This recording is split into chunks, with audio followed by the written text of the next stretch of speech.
ధన్యవాదాలు. ఉన్న చంద్రబాబు నాయుడు గారి నాయకత్వంలో కూటమి ప్రభుత్వంలో మొదటి పూర్తిస్థాయి బడ్జెట్ మా సోదరుడు పయ్యావుల కేశవ్ గారు 2,94,000 కోట్లతో ఆయన ప్రతిపాదించడం. అందులో ఏంటంటే ప్రధానంగా ఆల్మోస్ట్ 62-63% జనాభాలో ఉన్న రైతులు, రైతు బిడ్డలు ఆ వ్యవసాయం కోసం 43,402 కోట్ల రూపాయలు కేటాయించడం. దాంట్లో చూశారు, ఇప్పుడు అచ్చెన్నాయుడు గారు మంత్రిగా ఉన్నారు, నేను అగ్రికల్చర్ మినిస్టర్గా ఉన్నాను. తమాష ఏంటంటే వ్యవసాయ శాఖను గత 5 సంవత్సరాల్లో మూతేసేశారు. సింపుల్గా మైక్రో ఇరిగేషన్ అత్యంత ఇంపార్టెంట్ రైతులకి, అందులో మెట్ట రైతులకి, అందులో రాయలసీమ రైతులకి. పులివెందుల దగ్గర నుంచి ప్రధానమైన ఐటమ్ ఏంటంటే మైక్రో ఇరిగేషన్. మీకు ఒక ఎగ్జాంపుల్ చెప్తా. మైక్రో ఇరిగేషన్ 2017-18 ఆర్థిక సంవత్సరంలో దేశంలో నంబర్ 1 స్థానం ఆంధ్రప్రదేశ్ వచ్చింది. వి స్టూడ్ నంబర్ 1. Mechanisation number 1. ఒకటి 1,300 కోట్లు, ఒకటి 675 కోట్లు ఖర్చు పెట్టాం. ఈ గవర్నమెంట్ వచ్చిన తర్వాత ఆల్మోస్ట్ ఏపీఎంఐపి మైక్రో బిందు తుంపర్ల సేద్యాన్ని మూతేసేశాడు జగన్మోహన్ రెడ్డి గారు. ఆఖరణ పులివెందల నుంచి రైతులు వెళ్ళి ఆ కన్నబాబు మంత్రి గారి దగ్గరికి వెళ్ళి ముఖ్యమంత్రి దానికి పంపిస్తే ఆయన అన్న మాట ఏంటంటే ఏపీఎంఐపీలు, మైక్రో న్యూట్రియంట్స్, మెకనైజేషన్లకు ఓట్లు వస్తాయా అని చెప్పాడు అనేది విన్నాం మనం. ఆల్మోస్ట్ మూత మొదటి స్థానంలో ఉండింది 20వ స్థానంలోకి వెళ్ళిపోయింది. మెకనైజేషన్ ఆఖరికి ఒక పట్ట, ఒక స్ప్రేయర్, ఒక రోటివేటర్, ఒక కల్టివేటర్, ఒక హార్వెస్టర్, చిన్న ట్రాక్టర్లు కూడా మూతేసుకున్న శాఖ ఏంటంటే గతంలో వ్యవసాయ శాఖ. దురదృష్టం దిశ. అట్లే సాయిల్ హెల్త్ చేయటం, సాయిల్ హెల్త్ కార్డ్స్ ఇష్యూ చేయటం ఆపేశాడు. మైక్రో న్యూట్రియంట్స్ గత ప్రభుత్వంలో 50 జింక్, బోరాన్, జిప్సం 50% సబ్సిడీ ఉంటే 50% రైతు పెట్టుకోవాల్సి వస్తే ముఖ్యమంత్రి గారు 100% ఫ్రీ చేశాడు. రైతులు 3-4 రైతులు రావటం, ఆ ఏడీ ఆఫీస్కి పోవటం, ట్రాక్టర్లో లోడ్ చేసుకోవటం, ఫ్రీగా ఎత్తుకొని పోవటం. దానివల్ల ఆ డెఫిషియన్సీస్ తగ్గి భూసారం పెరిగి దిగుబడులు పెరిగాయి. దాన్ని ఆపేసిన ప్రభుత్వం ఏదంటే గత ప్రభుత్వం. దురదృష్టకరమైన పరిస్థితులు మనం చూసామని చెప్పేసి అందుకే నేను ఒక మాటలో వ్యవసాయ శాఖ, నీటిపారుదల శాఖలు మూసేసిన పెద్ద మనిషి ఎవరంటే గత ప్రభుత్వం అని చెప్పేసి నేను తెలియజేస్తున్నాను. దిశ జలవనరుల శాఖలు ఇరిగేషన్కి మనం 16,705 కోట్లు పెట్టాం. ఎగ్జాంపుల్ ఒకటేంటంటే ఏదైనా ఒక చట్టసభలో ఒక శాఖ ప్రతిపాదించిన చట్టసభలో సభ్యులు ఆమోదించిన ఆ బడ్జెట్ మోరార్లెస్ 10% మోరార్లెస్ 10% ఎక్కువ కావచ్చు, 10% తక్కువ కావచ్చు, ఖర్చు పెట్టాలా. దానికి బడ్జెట్ అప్రూవ్ అయిన శాఖలకు ఉన్న నిధులని ఆ విలువ లేకుండా పక్కన చెత్తబుట్లో పారేసింది గత ప్రభుత్వం. ఎగ్జాంపుల్ 2014-19 68,000 కోట్లు ఖర్చు పెట్టాం ఇరిగేషన్లో. అంటే next 5 years SSR rates, standard schedule of rates ప్రకారం ఆల్మోస్ట్ 80,000 కోట్లు.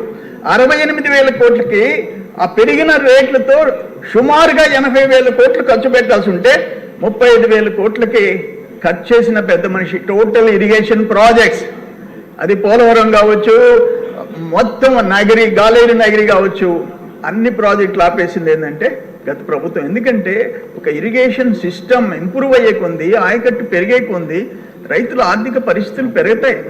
అందుకనే భారతదేశంలో ఈ నిర్లక్ష్యాలు, వ్యవసాయ శాఖ, నీటిపారుదల శాఖ గత ప్రభుత్వం నిర్లక్ష్యం చేసినందువల్ల రైతుల ఆత్మహత్యలు 3rd ప్లేస్.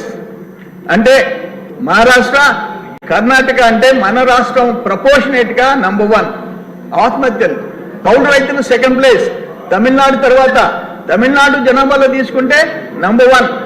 అటువంటి పరిస్థితులకి కారకుడు గత ప్రభుత్వ ముఖ్యమంత్రి అని చెప్పేసి నేను తెలియజేస్తున్నాను అధ్యక్ష.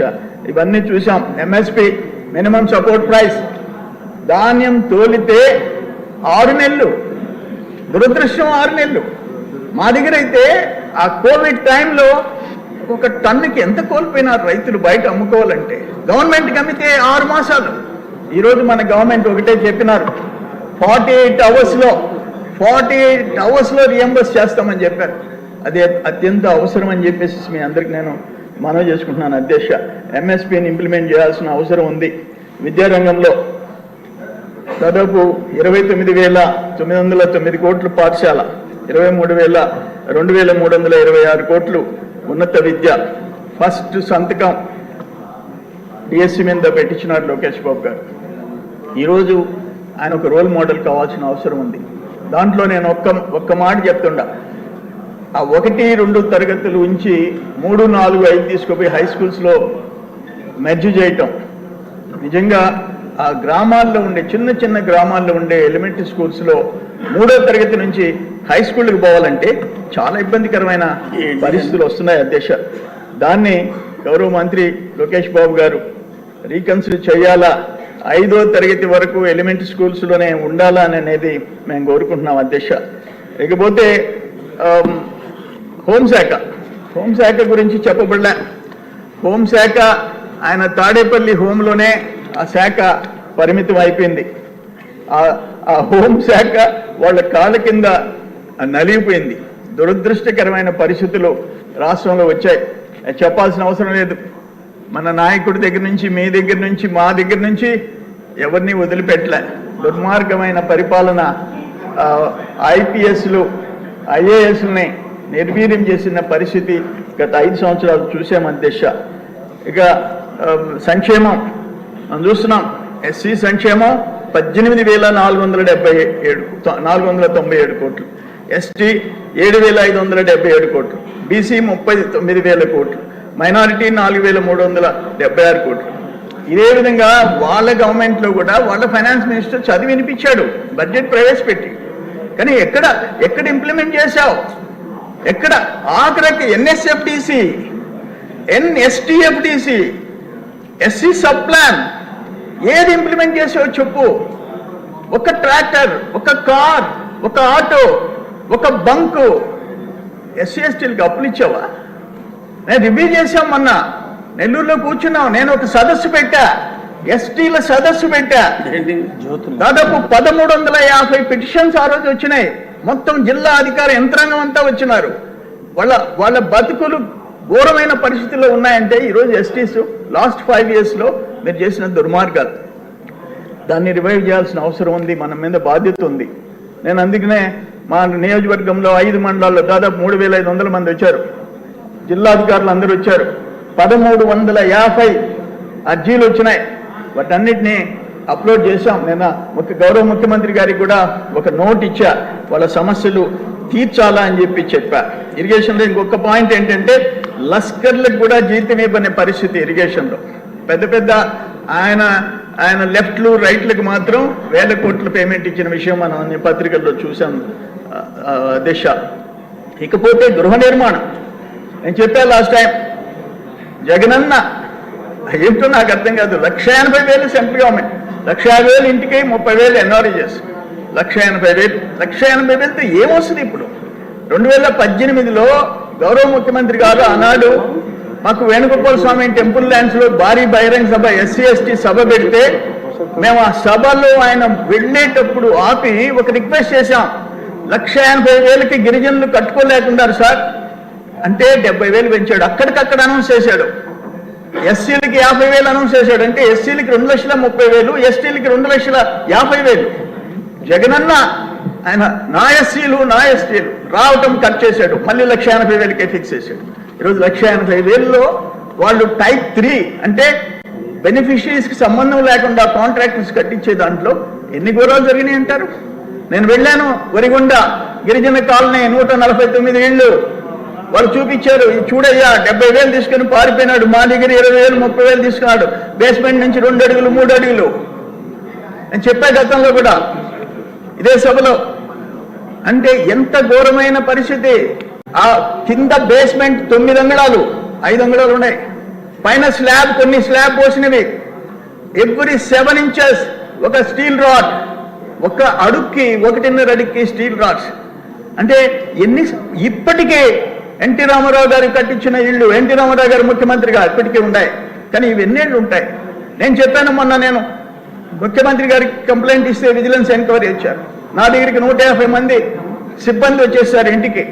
మాది కాదు తప్పు వాళ్ళదని, అదే రాసిమని చెప్పా. నేను అడిగాను, మీరు ఏ పేదవాళ్ళ పక్కా ఇళ్ల కోసం మీకు ఉద్యోగాలు ఇచ్చారో ఆ ఇంట్లో 3 నెలలు కాపురం ఉండండి, 3 నెలలు ఉండండి చాలు, మీరు మీ మీద ఏం లేకుండా చేస్తామని చెప్పారు. అటువంటి దారుణమైన పరిస్థితి. అక్కడ ఉన్న గిరిజనులు అయ్యా గోడ తన్ను అన్నారు. నేను అన్నాను, అది సిమెంట్ గోడ, నేనేం తన్నేది, ముందే పట్టుకోండి అన్నా. పర్వాలేదు బాబాయ్ నువ్వు తన్ను, మేము పట్టుకుంటా ఉన్నారు. నేను తంతే గోడ పడిపోయింది, నేను పడిపోలా. అటువంటి పరిస్థితి జగన్మోహన్ రెడ్డి గవర్నమెంట్లో అంత ఘోరంగా దోపిడీ జరిగింది. ఆ 70,000 రూపాయలు బేస్మెంట్ పైకి 30-40,000 ఒక కాంట్రాక్టర్ తీసుకుని వెళ్ళిపోయాడు. మళ్ళీ ఆ గిరిజన దగ్గర 20,000 30,000 వసూలు చేశారు. వాటన్నిటి మీద సమగ్రంగా విచారణ జరిపించాలని కూడా నేను కోరుకుంటున్నాను అధ్యక్ష. ఇకపోతే ఈ రీసర్వే ఎవడు అడిగాడు? రీసర్వే నా పొలం నేను అమ్మాలనుకుంటే కొనేవాడు సర్వే చేయించుకుంటాడు చలాన్ కట్టి. లేదు నాకు పక్కనుండే ఆయనకి డిస్ప్యూట్ ఇస్తే నేను చలాన్ కడతా, సర్వే చేస్తాను. రీసర్వే అని చెప్పి ప్రతి రైతు మీద భారం వేసి 1 ఎకరా 2 ఎకరాలు 3 ఎకరాలు తగ్గించేసి ఆ రాళ్ళు వైఎస్ఆర్ జగనన్న భూరక్ష అంటే ఆ కొంపలు ముంచే దానికి రీసర్వేకి ఆయన భూరక్ష అంట. ఘోరమైన పరిస్థితి. ఆఖరణ ఆ పాస్బుక్ల మీద, మా తాతలు ఇచ్చిన పాస్బుక్ల మీద జగనన్న ఫోటో మేము చూసుకోవాలి. ఏం కర్మ ఇది అని చెప్పేసి అడుగుతున్నా. అయితే ఒకటి ల్యాండ్ టైటిలింగ్ యాక్ట్ నేను స్టడీ చేశా. ఎంత దుర్మార్గం అంటే మా తాతలు ఇచ్చిన నా పట్టాపురం దోవనబోయేవాడు కంప్లైంట్ ఇస్తే ఒక రిటైర్డ్ ఆర్డీఓని పెట్టి, ఒక రిటైర్డ్ ఆర్డీఓ ఆయన దగ్గర నేను చెప్పుకోవాలి, అయ్యా లేదు మా తాతది నాకు ఇచ్చాడని చెప్పుకోవాలి. ఆయన రిజెక్ట్ చేస్తే 15 రోజుల్లో స్టేట్ లెవెల్లో ఒక రిటైర్డ్ ఆఫీసర్, రెవెన్యూ ఆఫీసర్ ఆయన దగ్గర చెప్పుకోవాలి. ఆయన కాదంటే నా పొలం నాది కాదు, హైకోర్టుకు పోవాలి. ఒక ఆర్డీఓ, ఒక జాయింట్ కలెక్టర్, ఒక సివిల్ కోర్టుకి సంబంధంలే వాళ్ళు అసలు ఐఏఎస్లకే దిక్కు లేదు అప్పుడు ఆ ప్రభుత్వంలో. Retired officer. అటువంటి ల్యాండ్ టైటిలింగ్ యాక్ట్ ఒక్క సంతకంతో ముఖ్యమంత్రి గారు రద్దు చేసిన దానికి మేము నిజంగా సంతోషపడుతున్నాం అధ్యక్ష. ఫైనల్ గా అంటే మీరు టైం లేదంటున్నారు, కృష్ణపట్నం పోర్ట్ అంటే 12 మంది ఉన్నారు. కృష్ణపట్నం వచ్చేస్తుంది. కృష్ణపట్నం పోర్ట్ చాలా ఉంది మాట్లాడాలంటే. క్రిస్ సిటీ సాక్షాత్ ప్రధానమంత్రి గారు అప్పుడు వరదలు వచ్చి వాయిదా పడింది. దానికి ఫౌండేషన్కి ప్రధానమంత్రి గారు వస్తున్నారు మా కృష్ణపట్నం, నా కాన్స్టిట్యున్సీ ఏరియా. అయితే నేనేమంటానంటే, ఒకటి ఈ వేదిక నుంచి కృష్ణపట్నం అదానీ కృష్ణపట్నం పోర్టు యాజమాన్యానికి నేను ఒక విజ్ఞప్తి చేస్తుండా. అయ్యా సాక్షాత్ ప్రధానమంత్రి గారు వస్తున్నారు, ఆ కృష్ణపట్నం పోర్టుని బేస్ చేసుకొని అక్కడ క్రిస్ సిటీ వస్తూ ఉంది. కంటైనర్ పోర్ట్ని పునరుద్ధరించండి. అది deepest see port, largest port in south Asia. అటువంటి పోర్ట్ మీ చేతిలో ఉంది. దయచేసి మళ్ళీ దాన్ని రివైవ్ చేయాలని చెప్పేసి నేను కోరుకుంటున్నా. ఫైనల్గా ఏంటంటే ఒక్క మాట, అసెంబ్లీలో 11 మంది ఎందుకు రారు? ఇప్పుడు ఒక స్కూల్లో ఒక స్టూడెంట్ 4 రోజులు లేకపోతే యాబ్సెంట్ వేసి హెడ్ మాస్టర్ మందులు ఇస్తాడు. కనీసం క్వార్టర్లీ ఎగ్జామ్ కన్నా రావాలా? రాడు. హాఫ్ ఇయర్లీకి రాడు, యాన్యువల్కి రాడు. ఏం చేస్తారు? డీబార్ చేస్తారు కదా. ఇప్పుడు ఆ 11 మంది ప్రజా ప్రాతినిధ్యం చట్టం కింద ఇక్కడ శాసనాలు చేసే సభలో, చట్టసభలో శాసనాలు చేయండి అయ్యా మీరు ప్రజల కోసం, ఈ రాష్ట్రం కోసం అని చెప్పి ఆ 11 నియోజకవర్గాల ప్రజలు ఇక్కడికి పంపిస్తే నేను పోను, ఇంట్లో అలిగి కూర్చుంటానంటే మీరు ఏదో ఒక యాక్షన్ తీసుకోవాలిగా, సస్పెండ్ చేయాలిగా. నేను ఒక మాట అంటాను, ఎలక్షన్ అంటే ఏం ఎలక్షన్ అనుకున్నావు? నీ ఇంట్లో ఎలక్షనా? Election commission, central election commission election జరిపి కేంద్ర ప్రభుత్వం నుంచి నిధులు కేటాయించి ఆ ఖర్చు పెట్టి నీ ఎలక్షన్ జరిపారు. నీ ఎలక్షన్ ఎక్స్పెండిచర్ పక్కన పెట్టు, గవర్నమెంట్ ఎక్స్పెండిచర్ పెట్టి ఒక చట్టసభకి సభ్యులుగా పంపించేదాన్ని. దానికి నువ్వు రానంటే రాను అని చెప్పేసి మేము బాయ్కాట్ చేస్తున్నామని ప్రకటించిన తర్వాత వాట్ నెక్స్ట్ అంటున్నా. ఆ నియోజకవర్గాలకి ప్రాతినిధ్యం అవసరమా లేదా అని ఆ చట్టాల్లో అవసరమైతే సవరించైనా సరే చేయాల్సిన బాధ్యత మన మీద ఉంది అని చెప్పేసి ఆ గౌరవం లేని వాళ్ళని ఇక్కడ నుంచి తొలగించాల్సిన బాధ్యత ఎట్లా చేయాలో ఆలోచించాలని మీకు తెలియజేసుకుంటూ, ఏదేమైనా ఒక మంచి ప్రభుత్వం, మంచి బడ్జెట్ శాఖల వారీగా బ్యూటిఫుల్గా వచ్చింది. మళ్ళీ ప్రజాస్వామ్యం తిరిగి డెమోక్రసీ పునరుద్ధరించే పరిస్థితి ఈ రాష్ట్రంలో వచ్చిందని చెప్పి మీ అందరికీ తెలియజేసుకుంటూ సెలవు తీసుకుంటాను. నమస్కారం. విష్ణుకుమార్ రాజు గారు, నిన్న మీకు ఎక్కువ సమయం కావాలన్నారు, అందుకని 10